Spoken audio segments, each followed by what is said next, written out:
Hi guys, it's Meg. I hope everyone is having a wonderful day. Today we're going to be doing our first serial killer case. Usually when I structure my cases, I try to make it like a mystery for you guys so you could figure it out, because usually how my research is done, they just tell them who the killer is right off the bat. Today I can't really do that because this killer actually literally tells the police himself that he is the one who was doing the killings. So without further ado, let's get into the weepy-voiced killer case. On New Year's Eve in 1980 at 3 a.m., a 911 call would come in to the police department from someone with a weepy, screechy, sad kind of voice, hence the name weepy-voiced killer. He told police to go to the Malberg Manufacturing Company machine shop off Pierce Butler Road and said that there was a girl who was hurt there and needed help. Finally, I just stabbed somebody with an ice pick. I can't stop myself. I keep killing somebody. Yes, please, this is an emergency. Please send a squad to Pierce Butler Road, Malberg Manufacturing Company machine shop. Please, there's an ambulance too. There's a girl hurt there. Can you tell me what happened to her? Just hurry. She's laying on the ground in the back by the railroad tracks, by the edge here. Hurry. What's the address? I don't know. Who are you? When the police arrived, it was a very gruesome scene. They found the body of a 20-year-old Karen Potak who was left naked in the snow. She was severely beaten more than 10 times with a tire iron. She was beaten so bad that her skull actually cracked and left her brain exposed. She was left with multiple brain injuries, so much so that she couldn't remember anything, but luckily she survived. She couldn't remember anything about what happened that night. She couldn't remember the face of her attacker or the voice of her attacker, pretty much nothing about him. Karen was a student at Stevens Point University, and she came to St. Paul, the city, with her sisters, just kind of start the New Year's off partying, drinking, just having a good time. She ended up leaving the party at 12 a.m. She was really drunk, she was stumbling around, and she stumbled her way into this very dark alley. And some guy pulls up with a car. He invites her in, saying that he has this really warm car, he has a heater on, and it was very cold out where she was in St. Paul. So she eagerly wanted to go inside the car, and he said that he would drive her home. On June 3rd of 1981, 18-year-old Kimberly Compton just graduated from high school. She came from a very small town known as Pepin, Wisconsin, which by small I mean 1,000 people in the city alone. After she graduated high school, she was very excited to kind of restart her life, get out there. So she decided to go start her journey in the city of St. Paul's. She got locker number 750, and she put her stuff in there before she decided to go across the Greyhound bus area to a restaurant across the way known as Mickey's Diner. Mickey's Diner had a special that night, barbecue and fries, and that's what she had and she ordered. She was eating alone, and a few booths down, there was a man who was also eating alone when he decided to strike up a conversation with her and talk to her since they were both just eating alone. Might as well talk together. She spilled everything. She said that she was new, she was 18 years old, she just graduated high school, and she knew nothing of the city, knew no one in the city. So he decided to offer her a ride around and show her. She was really stoked by this because she got a local to kind of show her all the cool places, restaurants, places to eat, anything cool in St. Paul's. When she got in the car with this man, this would actually be her last ride. A call came in later that night, and the police found her body on an unfinished highway. And obviously, since the highway is still being worked on and there's construction, it was a very secluded area. There's no one around. It was very dark. Don't talk, just listen. I'm sorry what I did to Compton. I couldn't help it. Don't know why I had to stab her. I am so upset about it. I keep getting drunk every night. I can't believe it. It's just like a big dream. I can't think of being locked up. If I get locked up, I'll kill myself. I'd rather kill myself than get locked up. I'll try not to kill anybody else.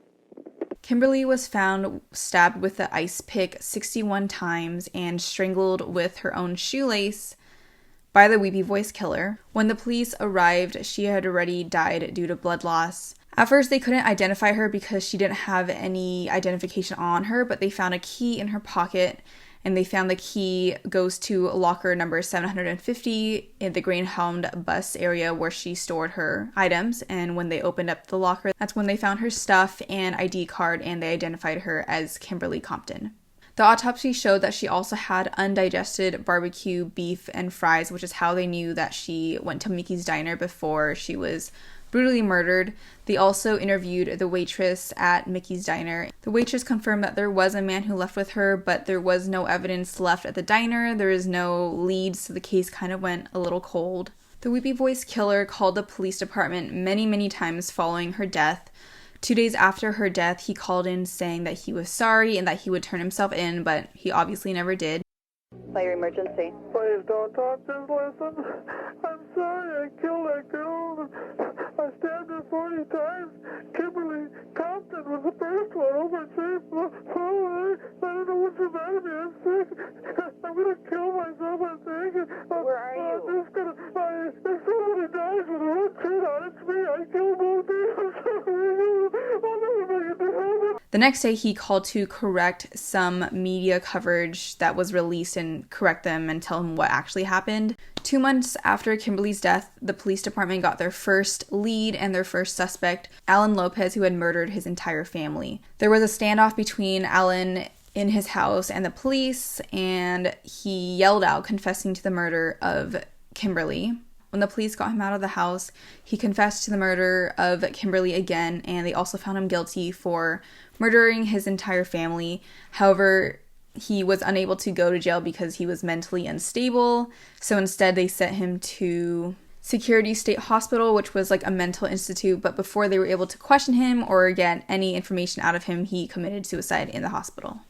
They deemed Alan not responsible for Kimberly's death because during the time that she was killed, he was actually in Inova State Hospital, which was another mental institute, so he couldn't have killed Kimberly during this time. However, on the day of Karen's death, he actually had a day pass outside of the mental institute, and the police just connected these together and said this was way too much of a coincidence that Karen had died and he had a day pass at the same time. However, Karen died at nighttime, and she was killed around 12 to 1 a.m. And during this time, he was actually in a prison, in a jail. So they ruled us out and deemed his confession as fake. So police basically just went back to square one, and the case went cold again. In August of that same year, Barbara Simmons, who was a 40-year-old nurse, was having a good time partying, drinking at the Hexagon bar, where she offered this man a cigarette, and she pretty much spent the whole night with him, dancing with him. Now, this man offered her a ride home, but before she said yes, she goes up to the bartender and says, "I hope this guy is nice because he's giving me a ride home." So the bartender, thinking this is a really weird statement, keeps an eye on the two of them, and when he takes her home, this would be her last ride. The next morning, a newspaper carrier finds her body near the Mississippi River the next morning, and she was stabbed more than 100 times. Again, the weepy-voiced killer called in saying, "Please don't talk, just listen. I'm sorry I killed that girl." After this call was made, it was pretty clear that the police was dealing with a serial killer, and they also noticed a trend in the victims that they were all wearing red. This was also a major break in the case because the police got eyewitnesses and interviewers from the Hexagon bar, and especially the bartender whom Barbara talked to. The police gave the waitress a book of mugshots, and at the very end, she identified one man to be the man that she was with. However, they couldn't just go arrest this guy. They had to get more evidence, so they did put a surveillance team on him to track him, and that's all they could do at that point. On August 21st, the weepy-voiced killer left his house with a surveillance team on his tail, tracking him. However, he was able to lose them somehow, even though he didn't even know that they were tracking him. So the surveillance team lost him, and that's when he went to go pick up Denise Williams, who was a 16-year-old sex worker.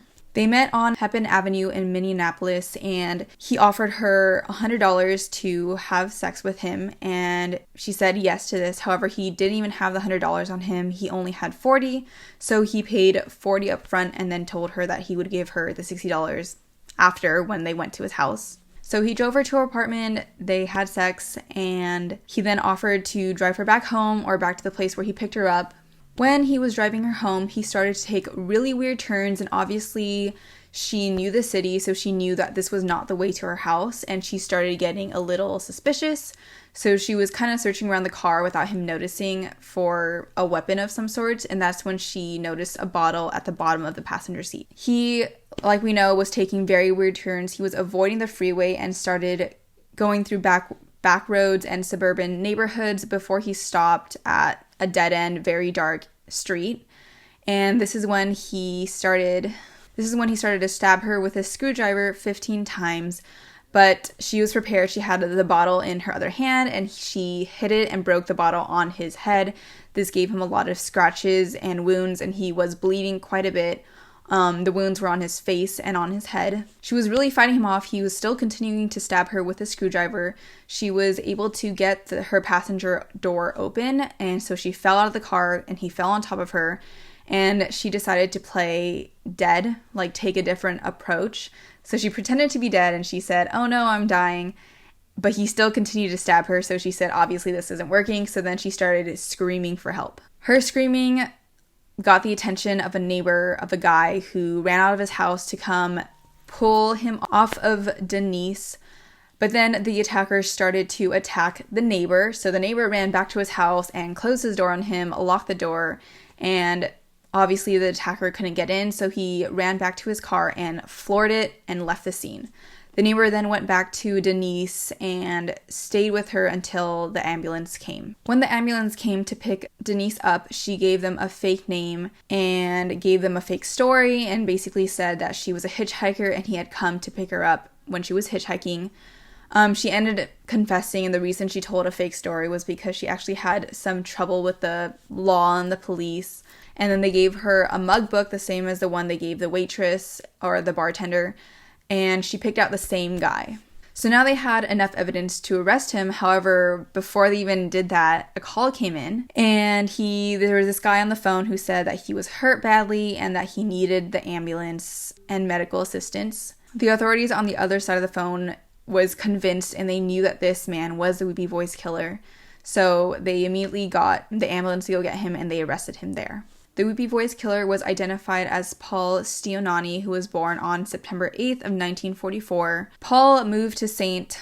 Paul in 1960s, and he worked for the Malberg Manufacturing Company, which was actually his first victim's murder scene, or where he left the body.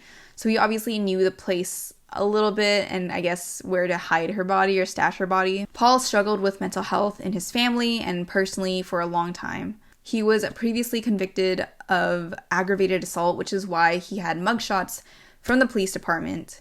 When Paul's trial began, his ex-wife, his sister, his mother, and a girl who lived with him previously were all called to the stand, and they all without doubt said that the man on the phone calls that they had recorded was Paul, unfortunately. Paul was convicted of the murder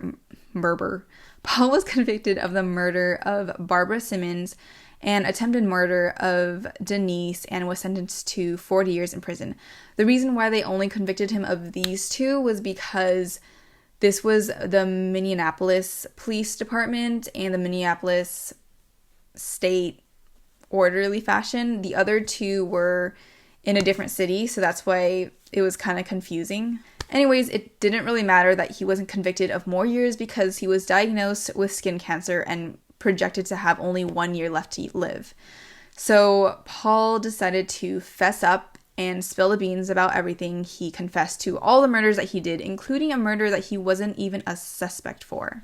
On July 1982, 33-year-old Kathleen Greening was drowned in her own bathtub in her own home right outside of St. Paul. And the reason why he wasn't a suspect for this murder was because there was no call about her murder. And as we know, he calls after the murder saying where he hid the body or how he killed the person or saying I'm sorry. Anyways, Paul died in prison at 53 years old, and at least there was a confession for all the murders he had committed, so at least the families got some closure. I don't know, what do you guys think? Do you think that Paul was genuinely sorry and remorseful for the killings? Like, did he sound genuine on the phone calls, or do you think he was just putting up like an act or a show just so that people felt sorry for him? I'm not really sure, because either way, he died. In addition, it is very rare for the killer to contact the police about the whereabouts of the victims and the bodies. Anyways, let me know what you guys think in the comments down below and any suggestions for future cases. Please like and subscribe, and thanks for watching, and I hope to see you guys next case. Bye!